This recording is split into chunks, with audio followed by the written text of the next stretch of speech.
Hello বন্ধুরা, কেমন আছো সবাই? আশা করছি তোমরা সবাই ভালো আছো। আর আমরা এখন ভালো আছি।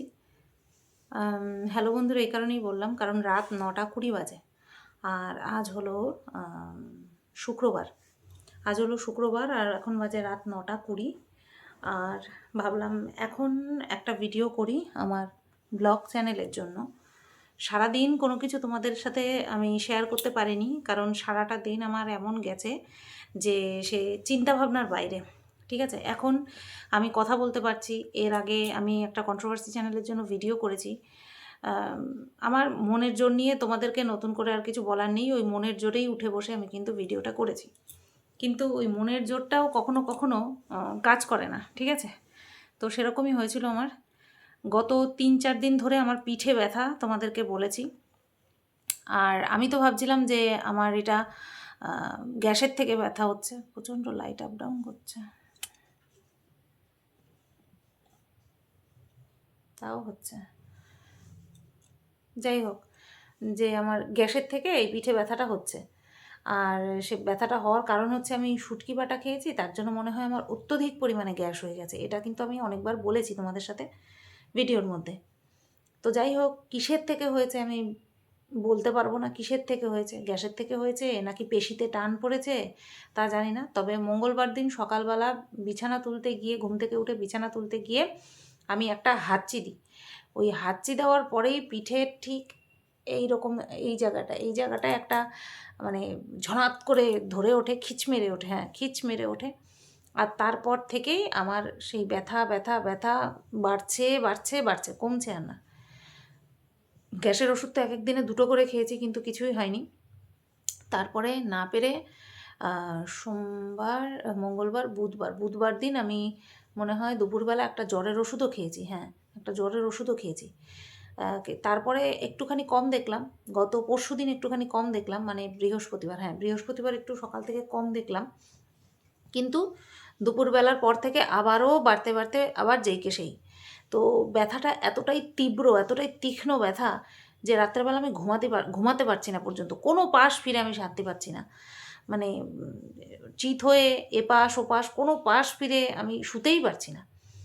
তো এবার গতকালকে কি হয়েছে, গতকালকে ছিল তোমার হচ্ছে বৃহস্পতিবার। গতকালকে গতকালকের কথাই আমি বলছি, যে গতকালকে সকাল থেকে একটুখানি কম ছিল। হ্যাঁ, গতকালকে সকাল থেকে একটুখানি কম ছিল, আবার সেই দুপুরের পর থেকে আবার শুরু হয়েছে। তো তোমাদেরকে বলছিলাম যে কচুর শাক খাওয়ার জন্য মনে হয় আমার আবার গ্যাসটা চাগর দিল, আবার ব্যথা শুরু হয়েছে। হ্যাঁ, গতকালকের কথাই। এবার ব্যথা শুরু হতে হতে রাত্রেবেলা যখন আমি ভয়েস ওভার দিচ্ছি ভিডিওতে, তখন আমি গরম শেক দিচ্ছিলাম। তোমরা খেয়াল করবে আমার গতকালকের ভিডিওতে দেখবা, যখন আমি ভয়েস ওভার দিচ্ছি তখন আমি কিন্তু বলেছি যে আমি গরম শেক দিচ্ছি পিঠে। তো এবার গরম শেক দিয়েছি, পরে এবার যখন শুতে গেছি, শুয়েটা কিছুক্ষণ পর থেকে এত তীব্র যন্ত্রণা শুরু হলো। আমি রাত 2-3টে পর্যন্ত হাউমাউ করে কান্না করেছি, হাউমাউ করে কান্না করেছি। এত কষ্ট হচ্ছে, আর ওই রাত্রেবেলা কোনো কিছু করা সম্ভব না। হ্যাঁ, এক হসপিটালে যেতে হবে, আর সেই হসপিটালে যাওয়ার জন্য আমাদেরকে একটা যানবাহন লাগবে। তো সেই সময় যানবাহন পাওয়া খুব মুশকিল। আর আজকে একটা গাড়ির এত অভাব বোধ হচ্ছিল, তোমাদেরকে কি বলবো। তো যাই হোক, রাত্রেবেলা ওইভাবে সকালবেলা পর্যন্ত পুরো পুরো ঠায় রাত জাগা আর কান্না করে যাচ্ছি আমি, এত ব্যথা। সহসা আমার চোখ থেকে কমসে কম শারীরিক কষ্টে আমার চোখের জলটা খুব কমই বেরোয়, মানসিক কষ্টে আমি খুব তাড়াতাড়ি কেঁদে ফেলি। তো সকালবেলা বর ছুটলো, আমাদের এখানেই এক ডাক্তারের বাড়ি আছে, সেই ডাক্তার ভালো ডাক্তার, ডাক্তারের বাড়ি ছুটলো। আমি তখনও বিছানা ছাড়তে পারিনি। তো তখন কটা বাজে, 8:45, সকাল 8:45 বাজে। তো বর গিয়ে শুনলো যে বাড়িতে দেখবে না, আগে বাড়িতে বসতো, বাড়িতে দেখতো। আমি বিয়ের পরের দিনই আর কি, বৌভাতের পরের দিনই এই ডাক্তারকে দেখিয়েছিলাম, ঠান্ডা লেগেছিলো তাই বর নিয়ে গেছিলো ডাক্তারের কাছে। তো সেই ডাক্তারের বাড়িতে গেল, বলল যে দেখবে না, বাড়িতে দেখবে না, ক্লিনিকে দেখবে। তো বর ঘরে এসে সাথে সাথে বলল, তুমি ব্রাশ করো, ব্রাশ করে রেডি হও, ডাক্তারের কাছে যাব।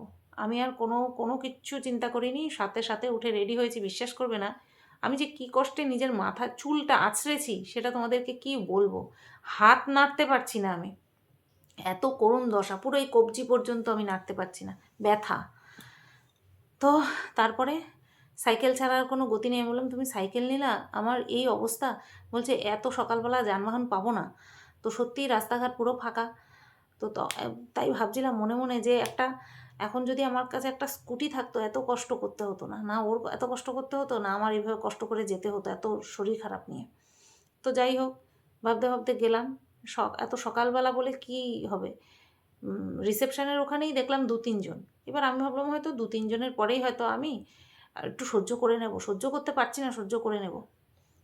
চোখ থেকে তো অনবরত জল পড়েই যাচ্ছে, কেঁদেই যাচ্ছি, চারিদিকের লোক আমাকে দেখছে। তারপরে গেলাম যেখানটায় দেখা হবে, ফার্স্ট ফ্লোরে গেলাম, গিয়ে দেখি অনেক পেশেন্ট। আর আমি তো বসার থেকে আমি না পারছি বসতে, না পারছি দাঁড়িয়ে থাকতে, কিচ্ছু মানে শরীরের কোনো অংশ আমি নাড়াতে পারছি না, এত জঘন্যভাবে ব্যথা হচ্ছে আমার। তারপরে সেই আমার কান্না দেখে আশেপাশের লোকজন বলছে ওনাকে ছেড়ে দিন। কেউ আপত্তি জানায়নি। আমার এত করুণ দশা দেখে আর মানুষের চোখ মুখ তো বাতলে দেয় যে এর উপর দিয়ে কী গেছে বা যাচ্ছে। ডাক্তার দেখে তো অবাক হয়ে গেছে, কারণ আমার শ্বশুরমশাইয়ের কাছে ওই ডাক্তার পড়াশোনা করতো, মানে স্কুলে পড়তো, আমার মাস্টারমশাই ছিল। তো আমাদেরকে চেনে ভালো মতন। তো বলছে এই রকম অবস্থা কেন? তা বললাম সব ডিটেলসে। বলার পরে তারপরে ওষুধ টষুধ দিল। আমি বাড়ি এসেছি কীভাবে আর কীভাবে ডাক্তার দেখিয়েছি, বাড়ি এসে তারপরে খাওয়া দাওয়া করে নিয়ে শেরুকে খাইয়ে নিয়েছি আমি আগে। নতুবা আমি জানি খাওয়াতে গেলে খুব ফ্যাংচা করবে, তার জন্য আমি খাইয়ে নিয়েছি। ওকে খাইয়ে নিয়ে আমি খেয়ে নিয়ে ওষুধ খেয়েই মোটামুটি শুয়ে পড়েছি। চোখে একটা ফোঁটা ঘুম নেই। এত ব্যথায় ঘুম আসে, কি যে সাংঘাতিক ব্যথা! আমার সারা জীবনে এরকম ব্যথা হয়েছে বলে আমার মনে পড়ে না, এত ব্যথা, এত ব্যথা। আমি জীবনে বহুত ক্রিটিক্যাল সিচুয়েশান শারীরিক দিক থেকে যতটুকু কাটিয়েছি যথেষ্ট কাটিয়েছি। আমি কোনোদিন এইভাবে কাঁদিনি, এইভাবে এইচএসজি পর্যন্ত করেছি আমি, মানে কুকিয়েছি ব্যথায়, কিন্তু কান্না করিনি এইভাবে। আজকে আমি যেভাবে কান্না করেছি। তো প্রথম ওষুধটা খাওয়ার পরে দুপুরের পর থেকে একটু কম বোধ করছি। রাত্রের ডোজটা খাবো ভাত খাওয়ার পরে। বর আমার জন্য গেছেও আজকে দেরি করে। ভেবেছিলাম গতকালকে রান্না করে রেখেছিলাম, ভেবেছিলাম আজকে বাদবাকি যেটুকু গুছানো সেটুকু গুছাবো। কোথায় গুছানো!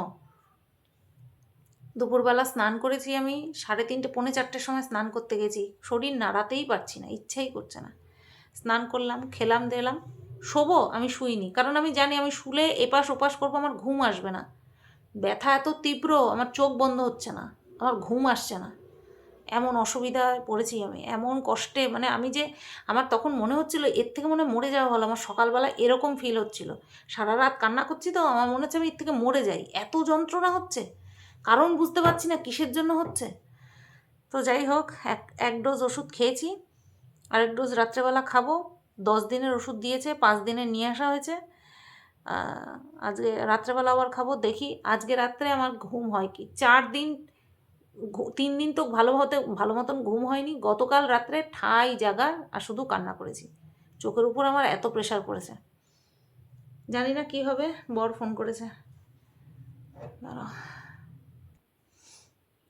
ঘন্টায় ঘন্টায় ফোন করে খোঁজ নিচ্ছে শরীরের খবর কি।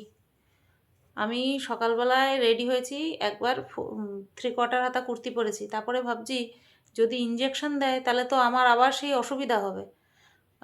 এখন তো আর চেনওয়ালা জামা কাপড় পরি না, তো সেই কারণের জন্য আবার সেই কুর্তি খুললাম, আবার স্লিভলেস কুর্তি পরলাম, পরে গেছি, শটান আমি বেরিয়ে গেছি। কোনো ফোন টোন হাতে নেওয়ার কথা কিচ্ছু মাথাতেই ছিল না, এত শরীর খারাপ আমার, কিচ্ছু মাথায় ছিল না। তো যাই হোক, এখন ভাত বসাবো। শেরুকে খাওয়ানো হয়ে গেছে আজকে। আসলে 11:30টার সময় খাইয়েছি তো, খাওয়ানোর পরে তারপরে দুপুরের খাওয়াটা আর খাওয়াইনি, ঠিক আছে। আজকে 2 টাইম খাওয়ালাম, 7:30টার সময় ওকে খাইয়ে দিয়েছি পেট ভরে, ব্যাস।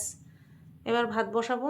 বর ফোন করলো, বললো তুমি খেয়ে নিও, ওষুধটা খেয়ে নিও। বললাম আচ্ছা ঠিক আছে। তো আজকে এইটুকুই তোমাদের সাথে শেয়ার করলাম, আমার শারীরিক কন্ডিশনটা শেয়ার করলাম। বলছিলাম অনেক দিন ধরে পিঠ ব্যথা, গ্যাসের ব্যথা বলে নেগলেক্ট করছিলাম। এরকমটাই হয়, প্রথম দিকে আমরা এরকমই নেগলেক্ট করি। আশা করছি আজকে রাত্রের ওষুধটা খেয়ে একটু সুস্থ হব, আর রাত্রে যদি আমার ঘুম হয় তাহলে শরীর ঠিক হবে, নতবা হবে না। চলো, সবাই ভালো থেকো, সুস্থ থেকো, ঠিক আছে? টাটা। এই ভিডিওটা আজকে এই পর্যন্তই রাখলাম। ভালো থেকো।